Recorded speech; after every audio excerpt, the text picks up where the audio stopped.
Welcome to Euronews Tonight. I'm Mariam Zaidi. Here are the headlines. The UK records the first known Omicron death as cases of the newest coronavirus variant rise rapidly. One person has died and another remains missing after a Danish and British cargo ship collide in the Baltic Sea. EU foreign ministers approve hitting the Russian paramilitary group Wagner with sanctions. The organisation has been accused of destabilising actions in Ukraine and several African countries. And after a technical problem, the Champions League knockout stage is redrawn. 13-time champions Real Madrid will face off with Paris Saint-Germain. The UK has confirmed the world's first coronavirus death linked to Omicron. The Health Secretary has warned that the variant is spreading at the most rapid rate ever seen and is set to become dominant in London by Wednesday. Sajid Javid said that there are now an estimated 200,000 new infections per day. In the 24 hours between Sunday and Monday, the UK reported 1,576 new Omicron infections. More than 81% of Britons are double jabbed, which puts the country slightly behind Denmark at 82% and Portugal at 81.9%, but well ahead of Bulgaria, Romania and Slovakia, which are all below the 50% level. Booster jabs will now be rolled out to all adults in England. Our reporter Taig Enright now joins us live from London. Taig, good to see you. So, given the Health Secretary's warnings, could the UK be seeing more restrictions at Christmas? Hi Mariam. Yes, that has been the message from Downing Street earlier today, that more restrictions could be possible.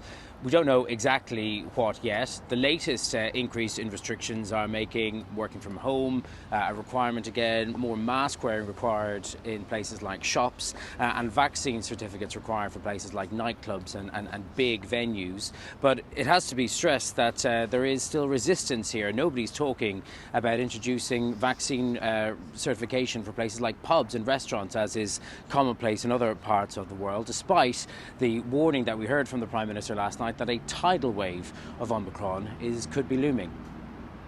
So, Taig, let's talk about this booster campaign then. They're ramping it up in the UK. 30 million people are eligible, so that's 1 million people to vaccinate a day. How's that going?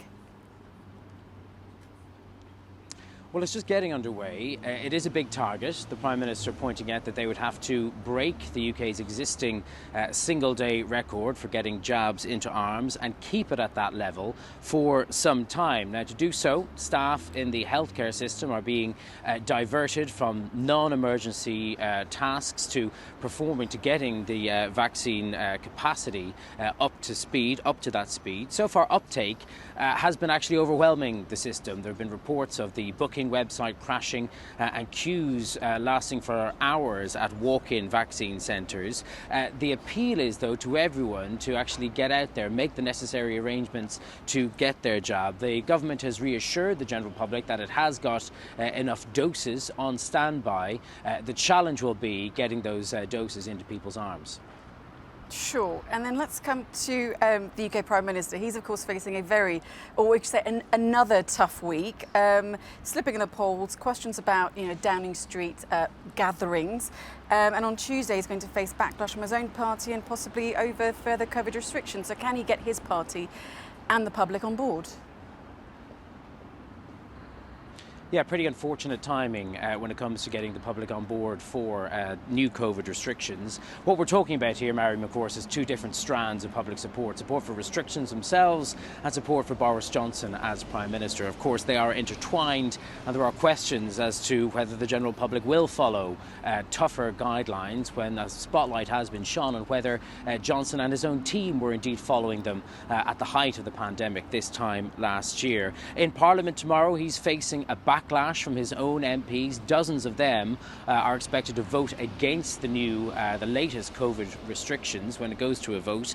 Now, it is expected that the legislation will carry with the help of support from the opposition Labour Party, but it will be another dent to Boris Johnson's overall authority after weeks of bruising scandals. Some have even started to talk, even among loyalists, about the end of days for Johnson.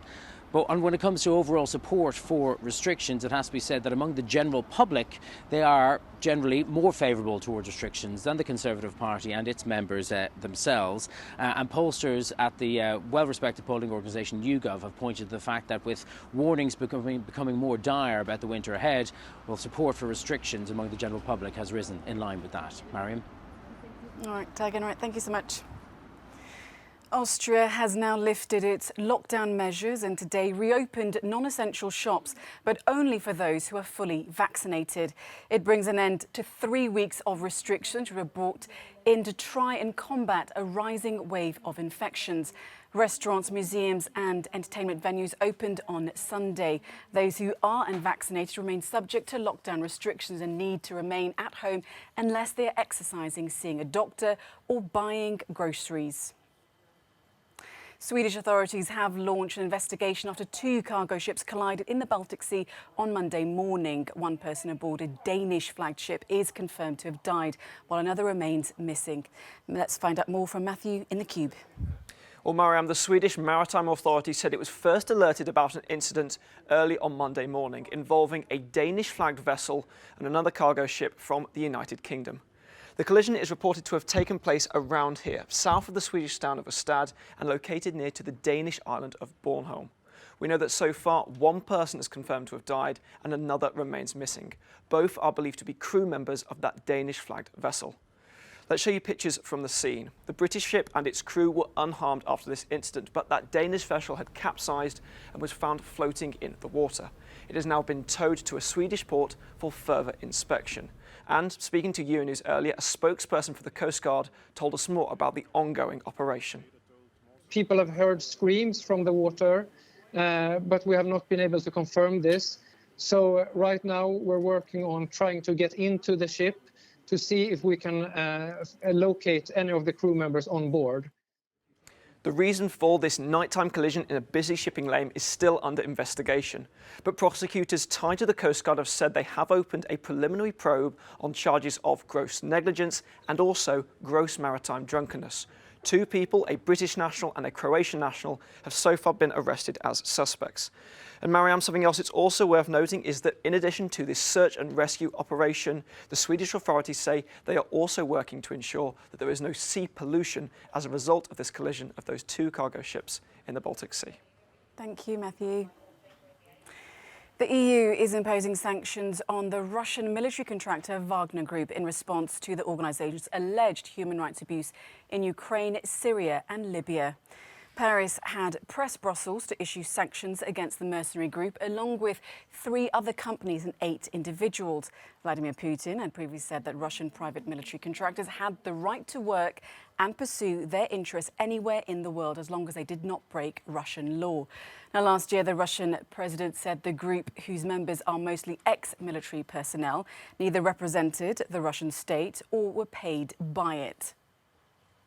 Let's cross to Brussels and speak to our correspondent, Shona Murray. Shona, good to talk to you. So talk us through the sanctions that the EU foreign ministers have just approved. Well, the EU's position today is essentially that Wagner is a mercenary organisation that is responsible for recruiting and training operatives, sending them into the world's worst conflict zones like Central African Republic, Mali, Syria, Libya, parts of Ukraine, and engaging in some of the most grotesque violations of international humanitarian law, human rights law, like torture, for example, extrajudicial killing, intimidating journalists, aid workers, and so on. So today the EU has sanctioned the organisation, including 8 individuals and 3 entities related to it. So important, mainly because for the past several years where Wagner has been operating, it has been doing so with impunity because it often works with oppressive regimes like that of Bashar al-Assad in Syria and the Malian junta. So it has done so with impunity because people are obviously scared to take this group to task. The EU says now those 8 individuals will have asset freezes and obviously won't be able to operate within the European Union. Now, Shona, France have been particularly vocal on Wagner. Can you talk us through why Paris has been so involved? Well, as I mentioned, two of its former colonies have really been ravaged by Wagner, in particular the Central African Republic, but also Mali, where the military there has actually been in negotiations with Wagner for a military contract, which obviously will be hugely destabilising for France, given that for several years it's had military personnel there, an army there, even though Paris has said that it was willing to withdraw some of those troops. So that causes huge problems for France. And we heard from the French Foreign Affairs Minister, Minister Le Drian, today, who said that it was unacceptable that this group could engage and have a contract like that with Mali. So that's part of the reason why France has been pushing for these sanctions for so long. High-level talks on the use of autonomous weapon systems, or so-called killer robots, have started in Geneva. United Nations delegates are discussing whether they should be banned or if there should be international laws surrounding their use. The United States is among the countries to have resisted efforts to regulate them. Heather Donald reports. Negotiations on limiting the use of these weapons have been underway for 8 years. And this key meeting is expected to focus on a newly legally binding treaty to supervise the use of the robots, which are machine-controlled and rely on new technology such as facial recognition. Euronews spoke to Human Rights Watch to find out where countries stand on the use of these robots. Nations that are debating this at the United Nations are clearly, the majority are in favor of new law on this issue, a new legally binding instrument, a treaty or a protocol. But there are a handful of countries that are opposed, and most notably that would be Russia, the United States, Israel, and India. Not coincidentally, these are the same countries that are the farthest along in developing killer robots. For years, activists have been calling for autonomous weapon systems to be banned. At the meeting, UN Secretary-General Antonio Guterres supported calls for new rules to cover a ban. He said there needed to be an agreement on restricting certain types of autonomous weapons.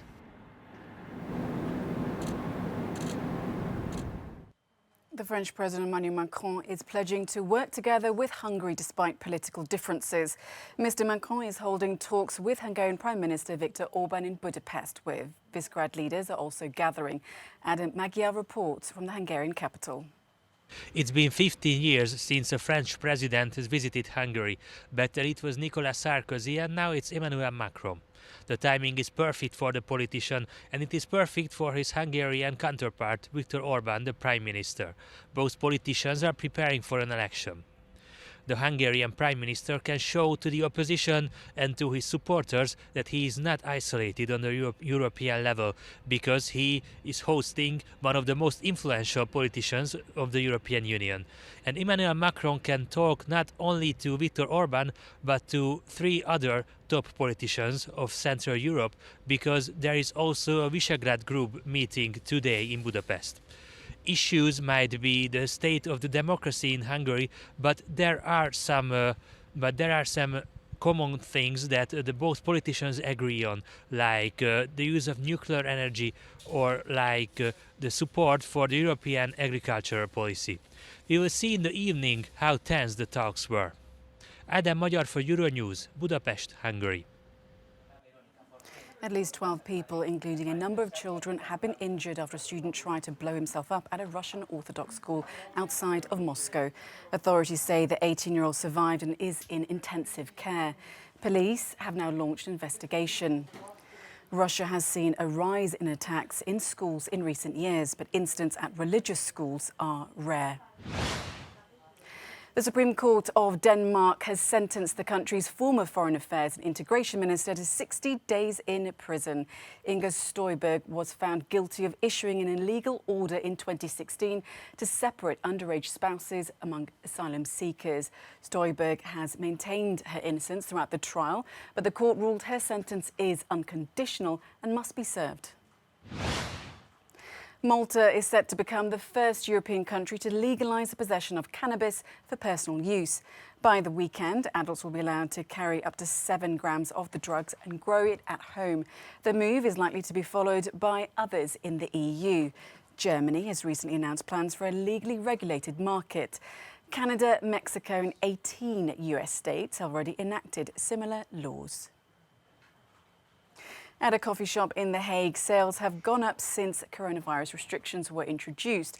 The trade and consumption of marijuana has been tolerated for more than 30 years in the Netherlands, as Thomas Blade now reports. Whether it is to escape the constant COVID noise or finding alternative ways to ease anxiety, the Dutch are flocking to the marijuana sellers like never before. One coffee shop owner says lockdown boredom is playing a big part in their high footfall. But this is quite a benefit, yes. People stay more home, smoke more, enjoy more because there's nothing to do. And a little bit brain holiday is always nice. So yes, the coffee shop went very well.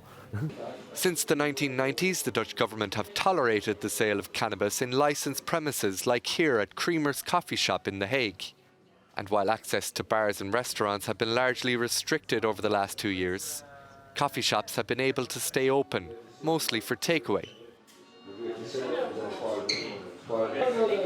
At the No Limit coffee shop, more customers than ever are coming through the doors. Its owner estimates that before coronavirus, the shop had 300 to 350 customers a day, but now she says it has risen to 500.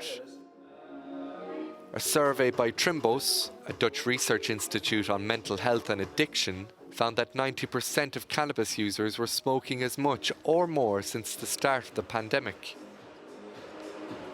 To sport now, and Max Verstappen won his first Formula One world title on Sunday after he passed Lewis Hamilton on the last lap.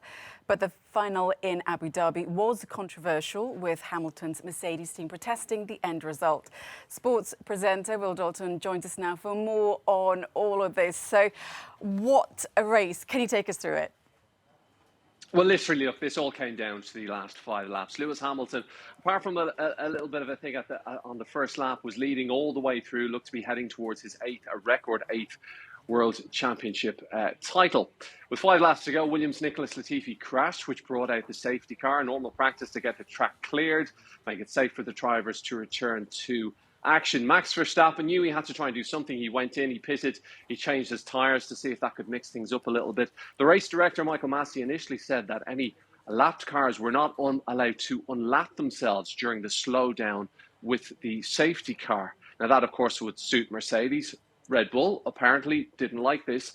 And just with a lap to go, as Michael Massey decided that racing would begin again, he changed his mind and said that that could happen. Now that left basically Max Verstappen right behind Lewis Hamilton with far superior tyres on a one-lap shootout. And of course, he breezed past Lewis Hamilton at turn 5, took the race and took the title.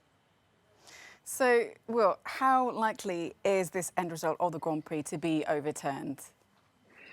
Listen, this is a really, really tough one to call. I would say unlikely. However, there are so many rules which seem to cross over each other in this regard.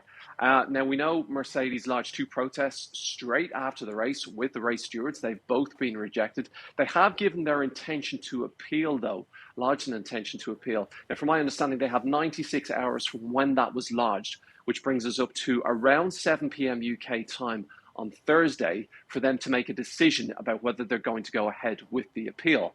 Now, there is a sense of injustice in the Mercedes camp surrounding this decision. And I think most fair commentators would see that's a fair thing to say. There's been support, obviously, from other drivers, like Lando Norris tweeted his support of Lewis Hamilton, saying that the decision was made just for the TV cameras. Lewis Hamilton has come out today, even though he was very gracious after the race in saying that Max was, a valid champion. He did say over the team radio that the race had been manipulated. So, look, it's going to go down to Thursday to decide whether Mercedes are going to appeal or not. Of course, there's huge amounts of money involved in this. So I think that decision, we'll know a lot more by 7 p.m. UK time on Thursday. All right, well, definitely an unlucky result for Hamilton, for now at least. Let's switch gears to the Champions League. We've had a redraw. Take us through what you think are going to be the key sort of matchups. Yeah, it's not been a great week for sporting authorities because obviously this had to be redrawn today.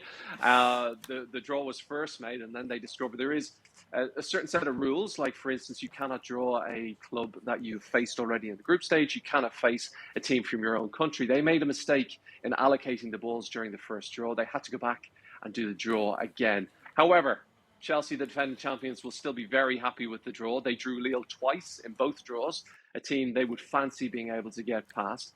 Elsewhere, we can see that the La Liga champions, Atletico Madrid, who are not having a vintage season, they've drawn Manchester United. United had originally drawn PSG in the first round. It was going to be Messi against Ronaldo, but that's not going to happen. So it's Atletico Madrid against Manchester United.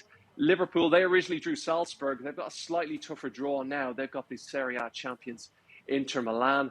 Sporting Lisbon drew Man City. Man City will be hoping and expecting, I think, to get through the Portuguese side as they still look to take home their first Champions League trophy. But the tie of the round is without a doubt Paris Saint-Germain against Real Madrid. Lionel Messi going back to Spain for the first time, of course. A huge Barcelona fan favourite. He'll be taking on his old nemesis in Real Madrid, and that's definitely the tie of the round.